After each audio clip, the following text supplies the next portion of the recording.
I thought hiding in a stranger's car would save me from my stalker ex-boyfriend. I never expected to wake up the next morning in what looked like a castle, with the most dangerous man in the city calmly offering me breakfast. Alessandro's dark eyes held secrets that should have terrified me, but instead of running, I found myself drawn deeper into his world of wealth, power, and deadly consequences.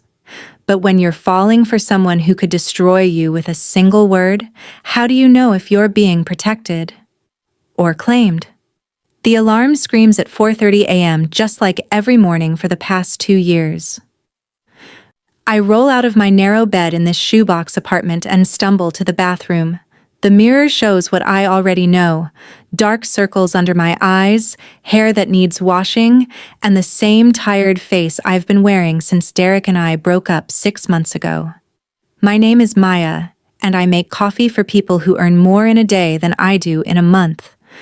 The walk to Brew Haven takes 15 minutes through empty streets that smell like rain and car exhaust. My keys jangle as I unlock the shop, flip on the lights, and start the machines. The familiar sounds should comfort me, but they just remind me how stuck I am. Steam hisses from the espresso machine while I count yesterday's tips. $23. Not enough to buy groceries and pay my phone bill. I used to dream about art school, about painting murals that would make people stop and stare. Now I dream about having enough money to fix my car's broken air conditioning. The first customer arrives at 6 a.m. sharp. Mrs. Chen wants her usual double shot with oat milk. She always tips $1 and never makes eye contact. Then comes the morning rush. Suits who tap their phones while I make their drinks. College students who count out exact change. Construction workers who joke about my small hands struggling with the heavy bags of coffee beans. By noon, my lower back aches from standing. I eat a stale muffin from yesterday and check my phone. 3 missed calls from Derek. My stomach twists into knots. He's been calling every day since I blocked his number on social media. Yesterday, he showed up at my evening job at the office building, claiming he just wanted to talk. His eyes had that angry look I remembered too well. The afternoon drags on. I practice my accounting homework between customers, numbers blurring together on pages that smell like coffee grounds. Professor Martinez says I'm smart enough for the CPA exam, but smart doesn't pay for the test fees. Smart doesn't stop Derek from parking outside my apartment building at midnight. At 8 p.m., I finally lock up the shop. The parking lot is mostly empty except for my dented Honda and a few other cars. Streetlights buzz overhead, casting yellow circles on wet pavement. I dig through my purse for keys, thinking about the leftover pasta waiting in my fridge and the pile of bills on my kitchen counter. That's when I see him. Derek leans against a silver truck, arms crossed, wearing that fake smile that used to fool me. My heart pounds so hard I can hear it over the traffic noise. He starts walking toward me, and I know tonight is different. Tonight, he's not just going to call my name and drive away when I ignore him. I need to hide, and I need to hide now. My feet move before my brain catches up. Derek's voice cuts through the evening air like a knife. Maya, wait. We need to talk. His tone sounds calm, but I know that voice. It's the same one he used right before he grabbed my wrist so hard it left marks. I spin around, looking for anywhere to go. The coffee shop is locked behind me. The street stretches empty in both directions. My car sits 20 feet away, but Derek stands between me and it. My hands shake as I clutch my purse strap. I just want 5 minutes, he calls out, taking another step closer. You can't avoid me forever. That's when I see it. A black car parked 3 spaces down from mine. Long and sleek, with windows so dark I can't see inside. The kind of car that costs more than I make in 5 years. More importantly, the driver's side door stands slightly open. Without thinking, I duck low and run toward it. My sneakers splash through a puddle as I reach the car. The leather seats look soft and expensive. The dashboard glows with blue lights I don't recognize. I slide into the back seat and pull the door closed as quietly as possible. The car smells like expensive cologne and something else I can't name. Leather polish, maybe. Or new money. I crouch down behind the front seats, trying to make myself invisible. Through the tinted windows, I can barely make out Derek's shape as he searches the parking lot. My phone buzzes with a text. I saw you run. This is childish, Maya. Come out and let's talk like adults. I turn the phone face down and focus on staying still. The back seat is huge, bigger than my entire bedroom. The leather is so soft it feels like butter under my hands. Everything about this car screams power and wealth. Whoever owns it definitely doesn't work 2 jobs just to pay rent. 10 minutes pass, then 20. My legs cramp from staying curled up, but I don't dare move. Finally, I hear Derek's truck engine start up and fade away. I let out a breath I didn't know I was holding. That's when footsteps approach the car. The front door opens and someone slides into the driver's seat. I freeze. Not even breathing. A man's voice speaks, low and smooth, with an accent I can't place. Maybe Italian or Spanish. He's talking to someone on the phone. The meeting is set for midnight, he says. Make sure Romano understands the terms are final. No changes, no delays. The car starts moving. I feel the smooth acceleration as we leave the parking lot. Panic shoots through my chest. I'm trapped in a stranger's car with no idea where we're going, but going back to face Derek feels even more dangerous than staying hidden. The man continues his phone call. Tell him I don't make empty promises. He knows what happens to people who waste my time. Something cold settles in my stomach. This isn't just any stranger. The way he talks, so calm and sure, reminds me of movies about dangerous people. People you don't want to cross. People who make problems disappear. We drive for what feels like hours. The city lights fade away, replaced by darkness and empty roads. I try to peek out the window, but all I see are trees and hills. We're heading away from everything I know. My phone died an hour ago. No one knows where I am. If I disappear tonight, who would even look for me? Mrs. Chen might wonder why the coffee shop doesn't open tomorrow, but she'd probably just find another place to get her morning drink. My accounting professor would mark me absent. Derek would assume I'm avoiding him on purpose. The car finally stops. I hear the man get out and walk away. His footsteps fade into silence. I wait another 10 minutes, then carefully lift my head to look around. We're parked in front of a huge house. No, not a house. A mansion. Stone walls rise up into the darkness, with towers and windows that look like something from a fairy tale. Warm light glows from dozens of windows. Gardens stretch out on both sides, perfectly trimmed even in the dim light. This is not Kansas anymore, I think, remembering the old movie. This is somewhere completely different from my world of coffee shops and cramped apartments. I must have fallen asleep, because the next thing I know, bright sunlight streams through the car windows. My neck aches from sleeping curled up on the leather seat. My phone is still dead. I have no idea what time it is. The mansion looks even bigger in daylight. The stone walls are covered with ivy, and the gardens burst with flowers I don't recognize. It's beautiful in a way that makes me feel small and out of place. That's when I see him standing in an arched doorway, watching me. He's tall, with dark hair and darker eyes. His suit probably costs more than my car. He doesn't look angry or surprised to find a stranger sleeping in his back seat.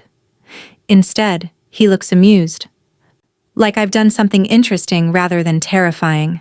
He walks over and opens the car door. "Good morning," he says in that same smooth voice from last night. "You chose an interesting place to sleep." I scramble out of the car, my legs shaky from sleeping in such a cramped position. "I'm sorry, I can explain. There was this guy, and I needed to hide, and your door was open." He studies me with those dark eyes. "What's your name?" "Maya," I whisper. Well, Maya, he says, I'm Alessandro, and I think we need to talk. Alessandro leads me through massive wooden doors that could fit 3 of me standing side by side. The entrance hall stretches up so high I have to tilt my head back to see the ceiling. Paintings in golden frames line the walls, and a staircase curves upward like something from a movie about rich people. My sneakers squeak on the marble floor. The sound echoes in the huge space, making me feel even smaller than I already do. Alessandro's dress shoes make no noise at all as he walks beside me. Everything about him is quiet and controlled, like he's used to moving through the world without making a sound. You must be hungry, he says, not asking but stating it like a fact. Maria prepared breakfast. I want to say I'm not hungry, that I just need to call someone to pick me up, but my stomach growls loud enough for both of us to hear. I haven't eaten since that stale muffin yesterday afternoon. Alessandro's mouth turns up slightly at the corner, not quite a smile, but close. He leads me into a dining room with a table long enough to seat 20 people. Only 2 places are set, right next to each other at one end. The plates are white with gold edges, and the silverware gleams like it's never been used. Fresh flowers sit in a crystal vase that probably costs more than my monthly rent. A woman appears from nowhere, older with gray hair pulled back and kind eyes. She sets down plates of eggs, bacon, fresh fruit, and bread that smells like heaven. My mouth waters despite my nervousness. Thank you, Maria, Alessandro says, and the woman disappears as quietly as she came. I pick up the fork, and it's heavier than any fork I've ever held. The eggs taste perfect, creamy and rich. The bacon is crispy without being burned. Even the orange juice tastes like it came from oranges that grew up in paradise. Alessandro watches me eat without touching his own food. Tell me about this man you were hiding from. My fork stops halfway to my mouth. It's not important. Just my ex-boyfriend. He's been bothering me since we broke up.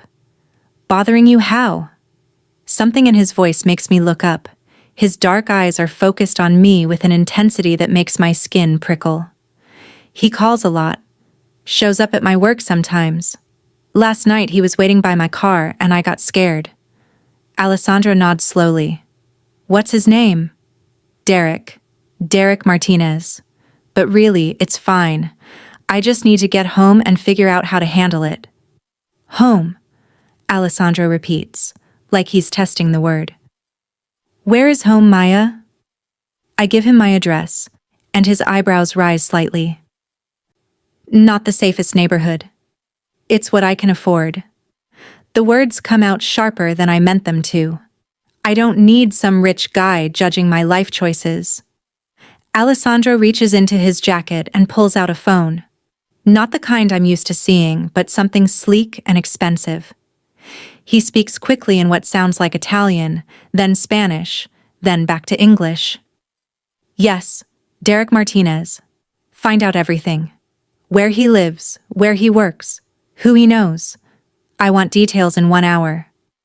He hangs up and looks at me calmly, like he didn't just order some kind of investigation into my ex-boyfriend. Who was that? I ask. Someone who handles problems for me. What kind of problems? Alessandro takes a sip of coffee from a cup so small it looks like a toy in his large hands. The kind that keep people I care about safe. You don't even know me. That's true. He sets down his cup with a soft clink against the saucer. But you chose my car to hide in. That makes you my responsibility now. The way he says it makes my stomach flutter with something that isn't quite fear but isn't comfort either. I appreciate the breakfast, but I really should go. People will be looking for me. What people? The question hangs in the air like smoke. I think about it and realize he's right. No one will notice I'm gone until Monday when I don't show up to open the coffee shop. Mrs. Chen will be annoyed about her morning coffee. My professor might mark me absent. Derek will probably think I'm avoiding him on purpose, which I am. I need to call my boss, I say finally. Your phone is dead. Then I need to charge it.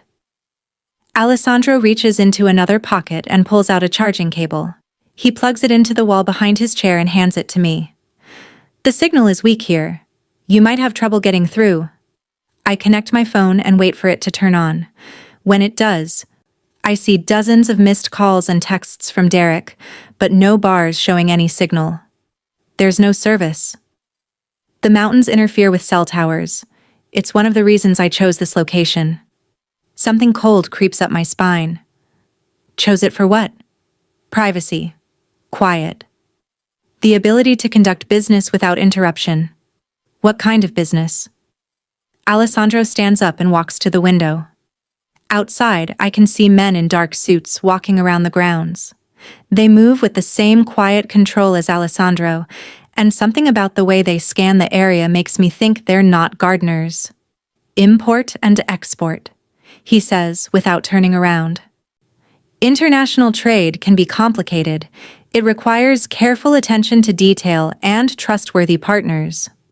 I get the feeling he's not talking about shipping containers full of coffee beans or computer parts.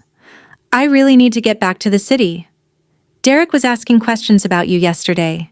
He visited your coffee shop after closing time. He also went to the office building where you work your second job.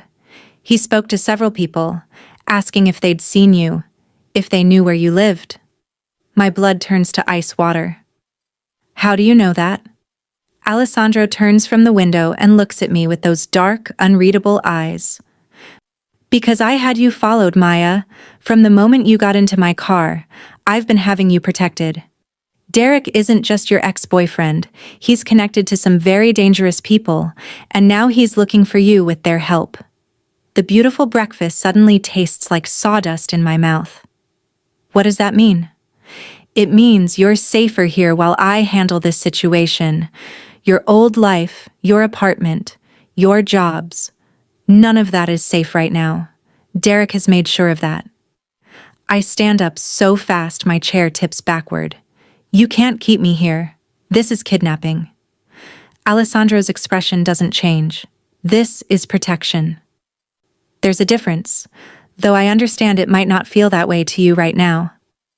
The walls of the beautiful dining room suddenly feel like they're closing in around me. I'm trapped in paradise with a man who talks about handling problems and having people followed like it's as normal as discussing the weather. And somewhere out there, Derek is looking for me with help from dangerous people I know nothing about. I sink back into my chair, my legs too shaky to hold me up. What have I gotten myself into? Alessandro returns to his seat and refills my orange juice glass. Something that requires very careful handling, but don't worry, Maya. I'm very good at handling complicated situations. 3 days pass in Alessandro's world, and I start to understand why birds in golden cages sometimes forget they have wings. The fear that kept me awake the first night slowly fades into something else. Curiosity, maybe. Or the strange comfort that comes from knowing someone powerful wants to keep you safe. Alessandro gives me a room on the second floor with windows that look out over gardens that seem to stretch forever. The bed is bigger than my entire apartment back home. Soft white sheets that smell like lavender. A bathroom with a tub deep enough to swim in. Maria brings me clothes that fit perfectly, though I never told anyone my size. How did you know? I ask Alessandro over breakfast on the third morning. Know what? My size. The clothes. He takes a sip of coffee from that tiny cup. Lucky guess. But I'm starting to learn that Alessandro doesn't guess about anything. He knows things. He plans things. He controls things with the same quiet precision he uses to butter his toast. After breakfast, he shows me the library. Floor-to-ceiling shelves filled with books in languages I can't read and others I recognize. I run my fingers along the spines, amazed. Have you read all of these? Most of them. He pulls out a thick book with a red cover. Do you like to read? When I have time, which isn't often. Alessandro hands me the book. It's about art history, full of paintings I've only seen in blurry pictures on my phone. Take your time with this one. We have plenty of that here. The way he says it makes me wonder if he means days or weeks or something longer. But when I look at the paintings in the book, especially the ones by Caravaggio with their dark shadows and golden light, I forget to be worried about time. That afternoon, Alessandro finds me in the courtyard, sketching the fountain in the margin of the art book. I try to hide it, embarrassed by my rough drawings next to all those perfect paintings. May I see? I shake my head, but he sits beside me on the stone bench anyway. His shoulder almost touches mine. He smells like that expensive cologne and something else, something warm and safe. I used to draw, I admit, before life got complicated. What changed? Money, time. Derek thought art was a waste, said I needed to focus on real jobs, real skills. The words taste bitter in my mouth. Alessandro takes the book gently from my hands and studies my little sketch. This is good work. The proportions are right. You see light and shadow. It's just a doodle. It's talent. He closes the book and looks at me. Derek was wrong about many things, it seems. That evening, Maria brings art supplies to my room. Real ones. Charcoal pencils, sketch pads with thick paper, colored pencils in a wooden box that opens like a treasure chest. I stare at them for a long time before I dare to touch them. Alessandro appears in my doorway as I'm testing the charcoal on practice strokes. Accounting is a waste of your talent, he says quietly. How do you know I study accounting? I know many things about you, Maya. Your grades, your work history, your dreams of art school before life forced other choices. The charcoal snaps in my fingers. You investigated me. I protect what's mine. That means understanding threats and opportunities. I'm not yours. Alessandro steps into the room. In the lamplight, his face looks softer than usual, almost gentle. Aren't you? The question hangs between us like smoke. I want to say no, to remind him I'm here against my will. But the art supplies whisper otherwise. The safety whispers otherwise. The way he looks at me like I'm something precious whispers otherwise. Over the following days, I discover more pieces of Alessandro that don't fit the dangerous man I thought he was. He plays piano in the music room, his fingers moving over the keys like water flowing over stones.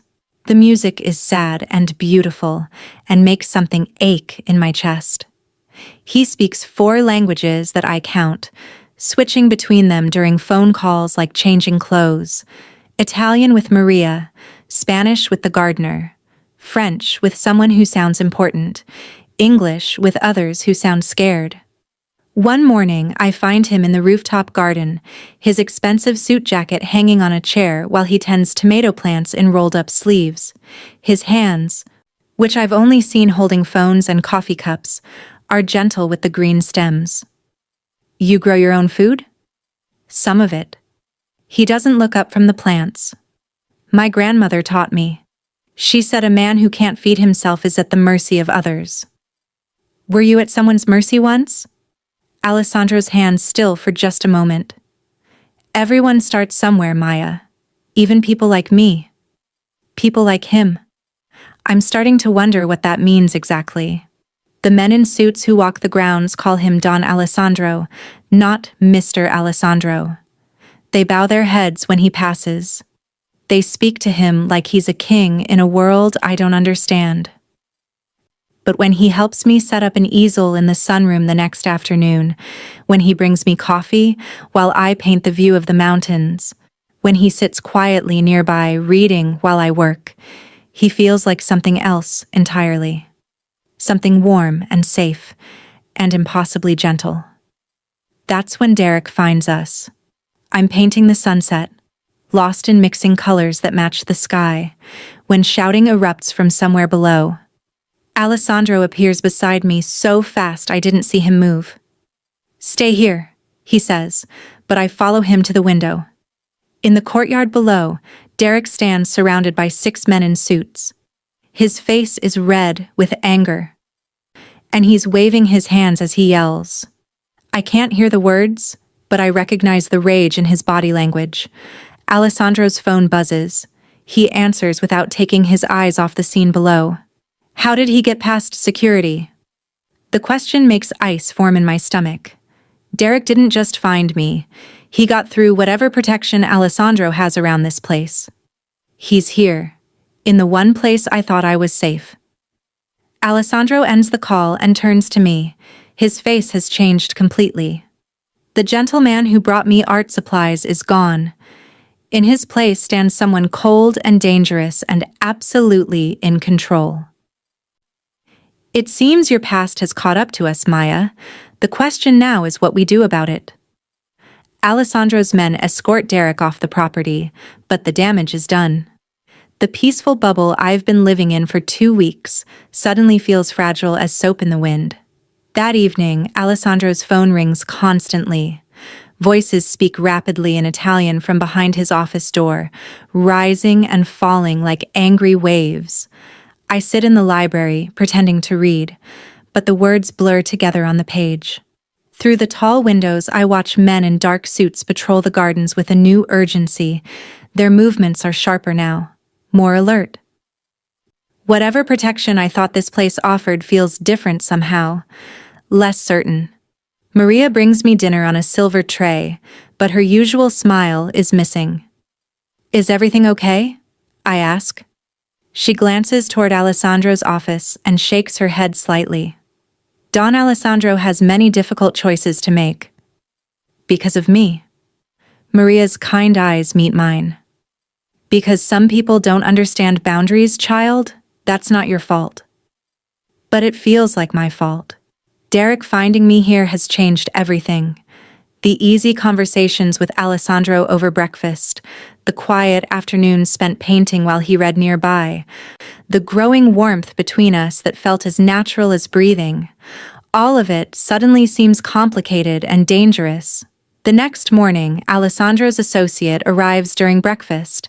The man is older, with silver hair and cold gray eyes.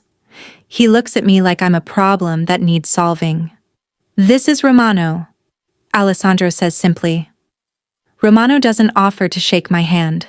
Instead, he speaks to Alessandro in rapid Italian, his voice sharp with disapproval.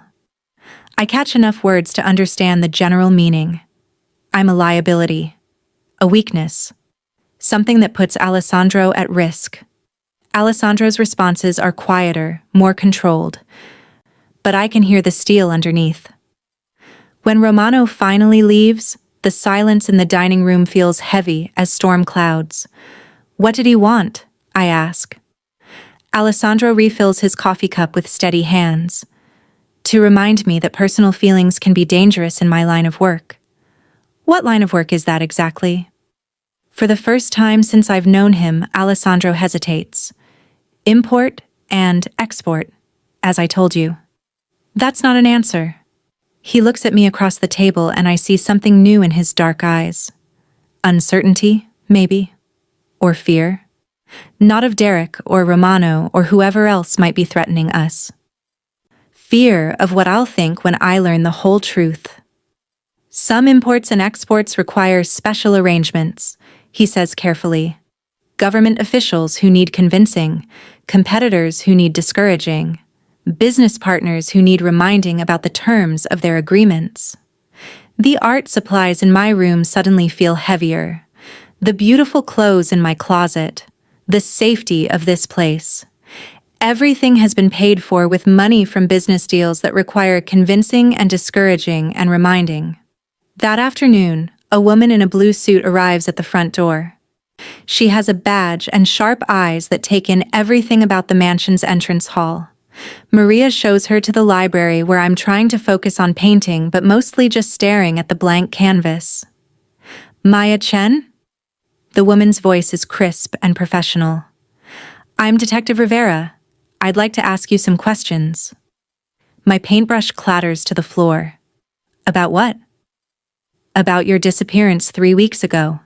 Your employer reported you missing when you didn't show up for work. Mrs. Chen actually noticed I was gone. The thought brings unexpected tears to my eyes. I'm fine. I've been staying with a friend. Detective Rivera looks around the library with its expensive books and crystal chandelier. Some friend. Mind if I ask how you met Alessandro Moretti? The way she says his last name makes my skin prickle. Like it's a name that appears in police files. It's complicated. I'm sure it is. Detective Rivera sits in the leather chair across from me. Maya, people who get involved with Alessandro Moretti have a tendency to disappear, sometimes temporarily, sometimes permanently. He's been nothing but kind to me. I'm sure he has. Men like Moretti are very charming when they want to be. But kindness and safety aren't the same thing. She leans forward, her eyes serious. What do you know about his business activities? Import and export. Detective Rivera's laugh is sharp and bitter. Is that what he told you? Maya, Alessandro Moretti runs one of the largest criminal organizations on the East Coast. Money laundering, illegal gambling, protection rackets. The FBI has been trying to build a case against him for 5 years. The room starts spinning around me. The beautiful library with its warm lamplight suddenly feels like a cage made of lies. You're wrong. Am I? Think about it. The men in suits who patrol his property. The way people talk to him like he's royalty. The fact that he can make your stalker ex-boyfriend disappear with a phone call. Detective Rivera stands up and hands me a business card. When you're ready to leave this place, call me. I can make sure you get out safely. After she leaves, I sit alone in the library for hours. The painting I was working on, a view of the mountains from my bedroom window, looks different now. Like a view from a prison cell instead of a paradise. That evening, Alessandro finds me in the sunroom, staring out at the gardens I used to find so beautiful. Now I notice things I missed before. The high stone walls topped with something that might be wire. The way the gates at the end of the driveway never seem to open unless Alessandro approves it. Detective Rivera came to see me today, I say without turning around. Alessandro's reflection appears in the dark window beside mine. What did she tell you? That you're a criminal. That people who get involved with you disappear. And what do you think? I finally turn to face him. In the lamplight, he looks exactly the same as he did this morning. The same dark eyes, the same careful way of holding himself, the same expensive suit that probably costs more than most people make in a month. But everything else has changed. I think you've been lying to me. Alessandro nods slowly. Not lying, just not telling you everything. Is there a difference? Yes. He steps closer and I can smell his cologne, see the tiny scar near his left eye that I noticed weeks ago but never asked about. I never lied about caring for you, Maya. I never lied about wanting to keep you safe. Everything else, my business, my reputation, the reasons Romano thinks you're dangerous for me to love, none of that changes how I feel about you. Love. The word comes out as a whisper. Yes?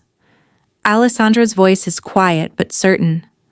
Which is exactly why Romano and Detective Rivera are both right to be concerned. Love makes people do foolish things. It makes them vulnerable. In my world, vulnerability can be deadly. I think about Derek finding this place despite all of Alessandro's security. I think about Romano's cold gray eyes and Detective Rivera's warning. I think about the art supplies in my room and the way Alessandro's hands were gentle with the tomato plants and how safe I felt watching him play piano in the evenings. What happens now? I ask. Alessandro looks out at his gardens, his kingdom, his beautiful prison. Now we find out if love is worth the risk. For both of us. The question hangs between us like a bridge we both have to decide whether to cross. And somewhere in the darkness beyond the gates, Derek and Detective Rivera and Romano are all waiting to see which choice we make. The next 3 days pass like walking through fog. I know Alessandro is there, moving through his routines of phone calls and meetings and careful management of his world.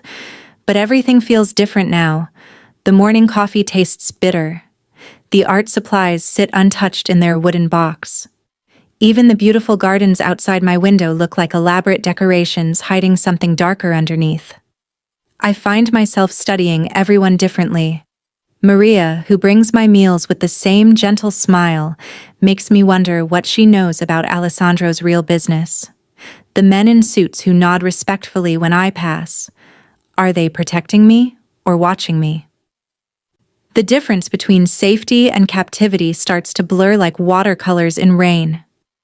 Alessandro tries to maintain our old patterns. He brings me books from the library, asks about my painting, sits with me during meals like nothing has changed. But I catch him watching me sometimes with an expression I can't read. Like he's trying to solve a puzzle or waiting for me to make a decision I don't understand yet. You're quiet today, he observes over breakfast on Thursday morning. I push eggs around on my plate. The same perfect eggs Maria makes every day. Just thinking about what Detective Rivera told you. It's not a question. Alessandro knows exactly what's occupying my thoughts. She showed me pictures on her phone, newspaper articles about people connected to your organization who disappeared or died under suspicious circumstances. Alessandro's coffee cup pauses halfway to his lips. And I don't know what to think anymore. A month ago, I was making lattes and taking accounting classes and worrying about paying rent.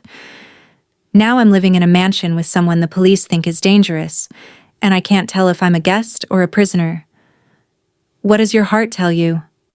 The question catches me off guard. My heart doesn't know anything about criminal organizations or money laundering or whatever else you really do for a living. Alessandro sets down his cup with careful precision. Your heart knows me, Maya, the man who brings you art supplies and tends tomato plants and plays piano while you paint. That man is real, regardless of what Detective Rivera showed you. But so is the other man, the one Romano talks to in Italian, the one whose phone calls make people scared, the one Derek somehow found despite all your security. Something flickers across Alessandro's face at the mention of Derek. Speaking of which, we need to discuss your ex-boyfriend's recent activities. My stomach drops. What activities? Alessandro pulls out his phone and shows me a series of photos. Derek standing outside my old coffee shop. Derek talking to Mrs. Chen through the window.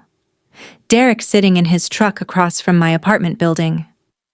He's been asking questions, showing people your picture, offering money for information about where you might have gone.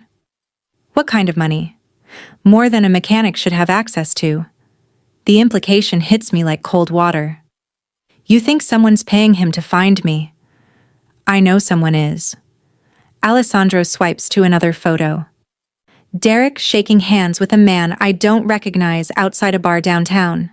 This is Vincent Caruso. He works for people who have certain disagreements with my business practices. I stare at the photo until my eyes blur. Derek's working with your enemies. It appears so. Because of me. The words taste like ash in my mouth. This is all because I hid in your car that night. Alessandro reaches across the table and covers my hand with his. His palm is warm and steady. The same hand that was gentle with tomato plants and brings me coffee while I paint. This is because some men can't accept when something doesn't belong to them anymore. I never belonged to Derek. No. But he believed you did. And now certain people are using that delusion to create problems for me. I pull my hand away from his. The warmth lingers on my skin, making everything more confusing. So I really am a liability. Romano was right. Romano thinks in terms of profit and loss. He doesn't understand that some things are worth the risk. Like what? Alessandro's dark eyes meet mine across the table. Like love. That word again. It hangs between us like a bridge I'm afraid to cross.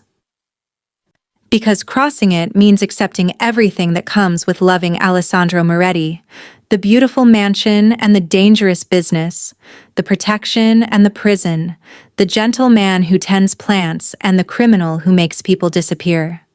That afternoon, I try to paint, but end up staring at the blank canvas for hours. My old life feels like something that happened to someone else. Maya, the barista. Maya, the accounting student.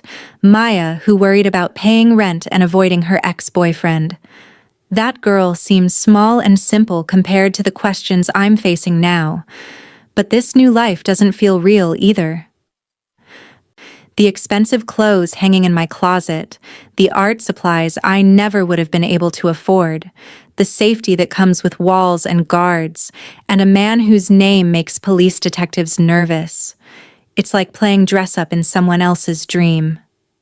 I walk through Alessandro's gardens as evening shadows stretch long across the perfectly trimmed paths.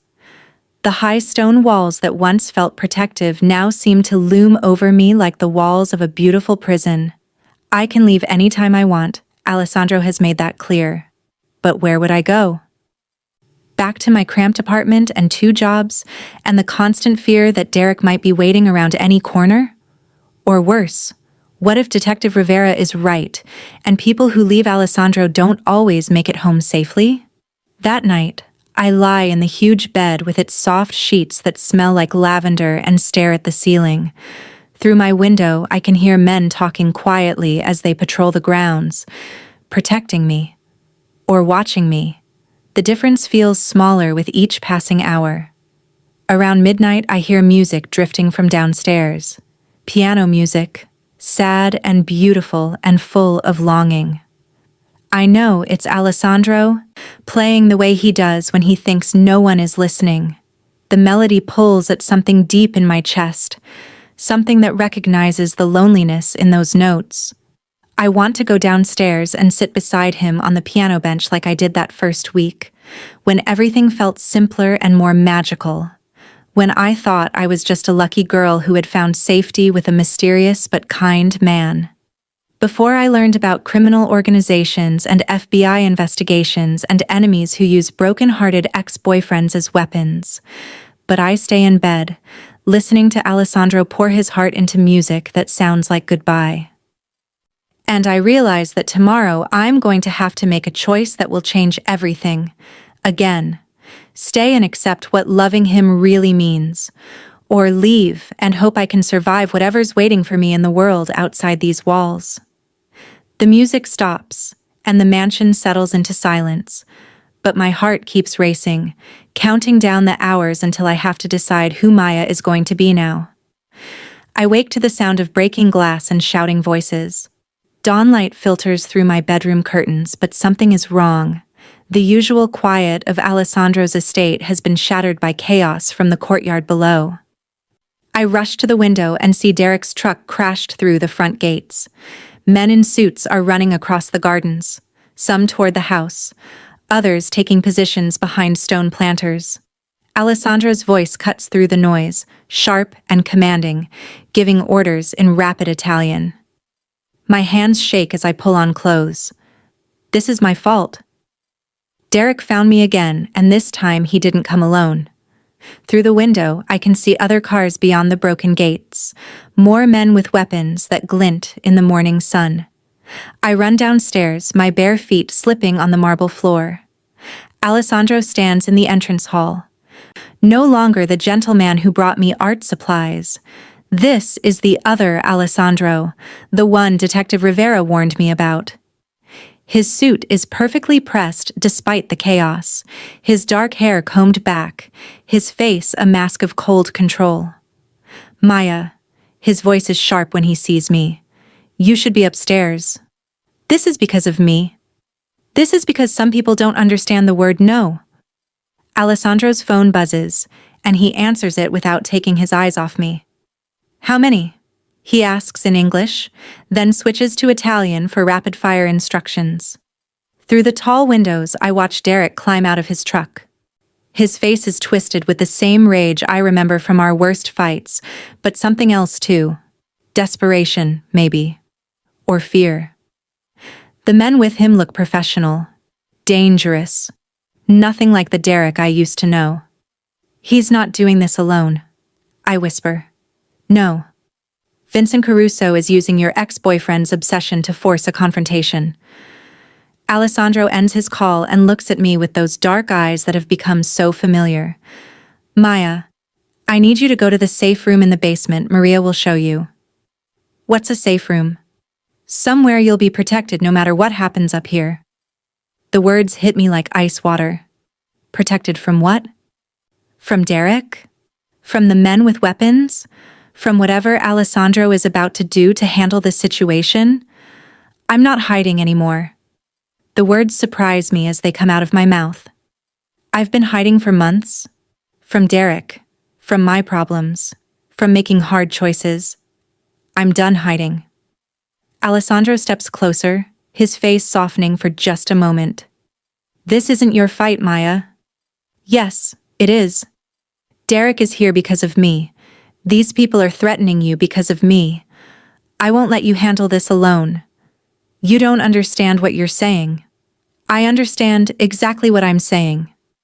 I take a deep breath, and suddenly everything becomes clear. I understand that 3 weeks ago, I was so scared of Derek that I hid in a stranger's car. I understand that you could have called the police or just thrown me out, but instead you protected me. You gave me art supplies and showed me your garden and played piano while I painted. Alessandro's jaw tightens. Maya. I'm not finished. My voice gets stronger with each word. I understand that Detective Rivera thinks you're dangerous, and maybe you are. I understand that Romano thinks I'm a weakness you can't afford. I understand that loving you means accepting things about your world that scare me. Outside, Derek's voice rises above the others, shouting my name. Alessandro's men respond with calm, professional voices, but I can hear the threat underneath their politeness.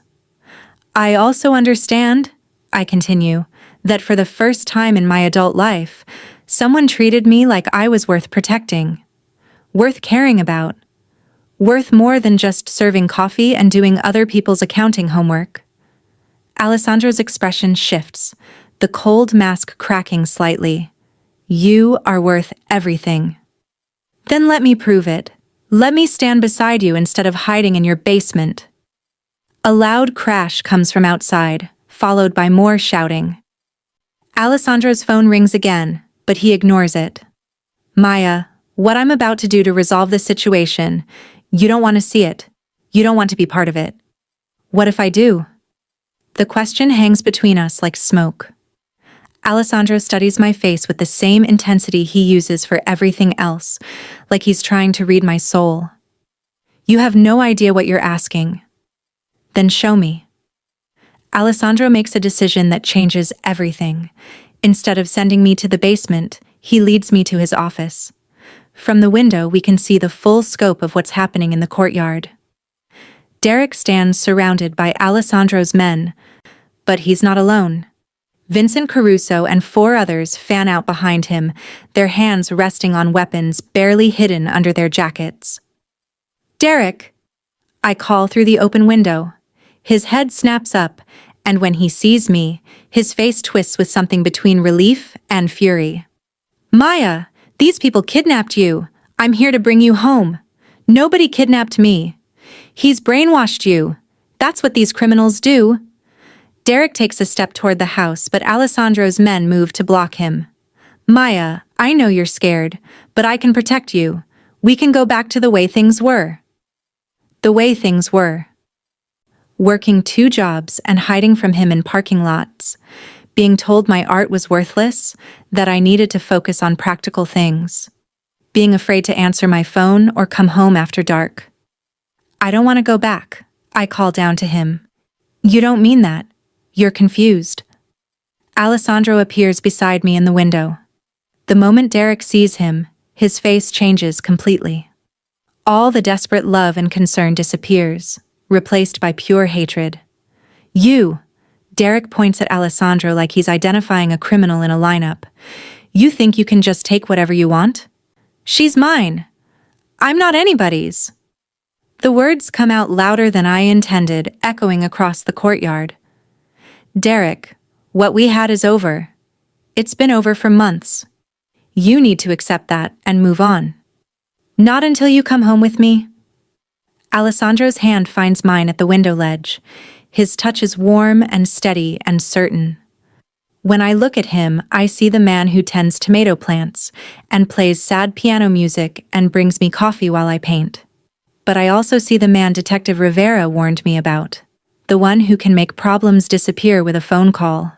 Both men are real. Both are part of what loving him means. This is my choice, I call down to Derek, and I choose to stay. Derek's face crumples like I've hit him. Then Vincent Caruso steps forward and whispers something in his ear, and Derek's expression hardens again. Then you're choosing to die with him, Derek shouts back. That's when I understand this was never really about love or second chances. This is about power and pride, and men who can't accept losing what they think belongs to them. Alessandro squeezes my hand gently. Last chance to change your mind, Maya. I squeeze back. I'm exactly where I want to be. He nods once, then lifts his phone and speaks 2 quiet words in Italian. What happens next will either save us both or destroy everything we've built together. 6 months later, I stand on the terrace of our penthouse in the city, watching the sun set over buildings that stretch toward the horizon like fingers reaching for light. The view is different from Alessandro's estate in the mountains, but no less beautiful. More honest, maybe. Here, we don't pretend to be anything other than what we are. The confrontation that morning in the courtyard ended faster than I expected. Alessandro's 2 quiet words in Italian brought 20 more men from hidden positions around the estate. Derek and Vincent Caruso suddenly found themselves outnumbered 5-1 by professionals who moved with the same quiet precision as their boss. But what surprised me most was what Alessandro chose to do with his advantage. Instead of the violence I'd braced myself for, he made Derek and his companions an offer. Leave immediately and never return, or face the full consequences of threatening his family. Yes, he called me family, right there in front of everyone. Derek looked at me one last time through the window, his face a mix of heartbreak and rage. For a moment, I thought he might refuse Alessandro's offer. Might choose to fight a battle he couldn't win, rather than accept defeat. But Vincent Caruso was smarter than Derek's wounded pride. He grabbed Derek's arm and dragged him back to the vehicles. I never saw Derek again. Alessandro's people made sure of that. Detective Rivera wasn't happy about how things ended. She visited me one more time after the confrontation, bringing official papers and pointed questions about my willingness to testify if the FBI ever built their case against Alessandro. You know what he is, she said, sitting across from me in the same library where I'd first picked up those art books. You know what staying with him means. I know exactly what it means. Do you? Because once you're officially part of his world, there's no going back. No witness protection, no safe house, no second chances if you change your mind. I looked around the library with its thousands of books and perfect lighting and windows that looked out on gardens where Alessandro grew tomatoes with the same careful attention he gave everything else he loved. I'm not going back, I told her. Detective Rivera left her business card anyway, just in case. The transition from the estate to city life happened gradually. Alessandro kept his promise about not trapping me in a golden cage. The penthouse has no walls topped with wire, no guards patrolling the hallways. I can walk to the corner store or meet friends for coffee without asking permission or taking an escort. But I'm not naive about the protection that surrounds me. The doorman who always nods politely when I pass through the lobby isn't just checking packages. The driver who appears whenever I need to go somewhere farther than walking distance isn't just providing convenience. Alessandro's world extends beyond his physical presence, creating an invisible shield that follows me wherever I go. I finished my art degree last spring. Not accounting. Art. Like I'd always dreamed. Alessandro made sure the tuition was paid, but I earned the grades myself. My professors didn't know where the money came from, and I didn't tell them. Some secrets are worth keeping. The gallery opened 3 months ago in a converted warehouse downtown. On paper, it's mine. In reality, it serves dual purposes that everyone pretends not to understand. During the day, I showcase work by local artists who couldn't afford gallery space otherwise. During evenings, Alessandro occasionally holds meetings in the back office with men in expensive suits, who appreciate art almost as much as they appreciate privacy. The arrangement works better than I expected. My artists get exposure and sales. Alessandro gets a legitimate business that happens to provide excellent cover for certain conversations. And I get to do what I love while being useful to the man I love. Romano still disapproves of me, but he's learned to hide it better. At family dinners, yes, Alessandro has family dinners with his associates. Romano nods politely when I speak, and doesn't openly question my presence anymore. Progress, Alessandro calls it. Maria moved to the city with us, taking charge of our household with the same gentle efficiency she showed at the estate. She's teaching me to cook authentic Italian food, laughing when I burn the garlic or use too much salt. Don Alessandro survived 35 years without your cooking, she says. He can survive while you learn. The biggest change is in Alessandro himself. The careful control he maintained at the estate has softened into something more natural. He still handles business with the same quiet precision, still commands respect from dangerous men, still solves problems that other people can't or won't touch. But he also helps me hang paintings in the gallery, brings me coffee while I work on new pieces, falls asleep on the couch while I paint late into the evening. This morning, I found him in our kitchen garden on the roof, tending new tomato plants in ceramic pots. His expensive suit jacket hung on a chair while he worked in rolled-up sleeves, just like at the estate. But his movements seemed more relaxed, less guarded. Good crop this year, I observed, sitting on the edge of a planter with my coffee. The city sun is different from the mountains. Had to adjust the soil mixture. He looked up at me with dirt on his hands and satisfaction in his dark eyes. But they're adapting well to their new environment. Like us. Like us. Tonight, we're hosting dinner for several of Alessandro's business partners and their families. I'll wear the emerald dress he bought me last month, the one that makes his eyes light up in a way that still surprises me. The conversation will flow between English and Italian, touching on legitimate business and subjects I pretend not to understand. Children will play in the living room while their parents discuss things that would make Detective Rivera very interested. It's not the life I imagined when I was making lattes at 5 a.m. and dreaming of art school. It's more complicated, more dangerous, more morally ambiguous than anything I thought I could accept. But it's also more beautiful, more fulfilling, more genuinely loving than anything I'd ever experienced. Sometimes I wonder what would have happened if I'd never hidden in Alessandro's car that night. If I'd faced Derek in the parking lot, called the police, found some other way to handle my problems. Would I be happier? Safer? More at peace with my choices? But when Alessandro appears on the terrace beside me, slipping his arms around my waist as we watch the city lights begin to twinkle in the gathering darkness, I know the answer. Some risks are worth taking. Some loves are worth the danger they bring. Some transformations are worth the price they demand. I learned to paint light and shadow long before I met Alessandro.